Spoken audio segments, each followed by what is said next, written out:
Hello, அஸ்ஸலாமு அலைக்கும். இப்போ டீ போட போகிறோம். சுலைமான் பட்டை போட்டுட்டேன். டீ தூள் ஒரு ஸ்பூன்னு, இந்த இலை இது கொஞ்சம் நல்லா கொதிக்குது. இதில் சுகர் போட வேணாம். இது இந்த இலை, இது ஜாத்தருன்னாங்க அரபியில். இது சுலைமான் குடித்தா நல்லா இருக்கும் டேஸ்ட்டு.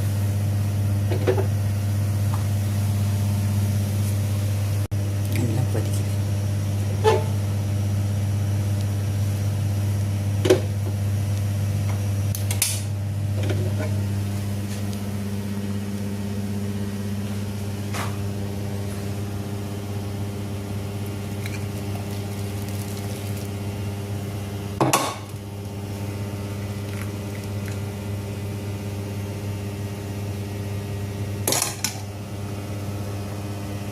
குடிக்க வேண்டியதுதான். ஓகே ஃப்ரெண்ட்ஸ், இது பிடிச்சிருந்தா சேனல் லைக் பண்ணுங்கள், ஷேர் பண்ணுங்கள், சப்ஸ்கிரைப் பண்ணுங்கள்.